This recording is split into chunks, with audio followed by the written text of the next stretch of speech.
পরবর্তী নির্বাচনের, কিন্তু সেই নির্বাচন তো 29 সালে হওয়ার কথা। সেটা ঠিক বলেন নাই আপনি। শেখ হাসিনা দিল্লিতে পালিয়ে গিয়েছে, সংসদ ডিজলভ করে দেওয়া হয়েছে, তারপরে রাষ্ট্রপতির কাছে সবাই গিয়েছে। 106-এর অধীনে সুপ্রিম কোর্ট থেকে সেটা অন্তর্বর্তীকালীন সরকারের অনুমোদন হয়েছে, তারপরে সবাই শপথ গ্রহণ করেছে। সেই রাষ্ট্রপতির অধীনে প্রধান উপদেষ্টা সহ সবাই শপথ গ্রহণ করেছে।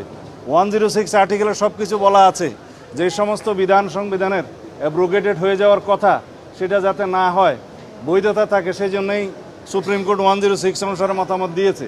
এবং কথা থাকতে পারে 90 দিনের ভিতর কেন ইলেকশন হলো না, সেই জন্যই 106-এ বলা আছে যে অন্তর্বর্তী সরকারের কোনো মেয়াদ দেওয়া ছিল না, তত্ত্বাবধায়ক সরকারের মেয়াদ থাকে। এবং তারা সেই অনুপাতে আইন প্রণয়ন করেছে। সেই আইনগুলো আমরা রেটিফিকেশন করব। সংবিধানের 4th তফসিলে সেইগুলো রেটিফিকেশন দেওয়া হবে, ধারণ করা হবে। এই সরকারের, অন্তর্বর্তীকালীন সরকারের সমস্ত কর্মকাণ্ডকে, এগুলোকে বৈধতা দেওয়া হবে।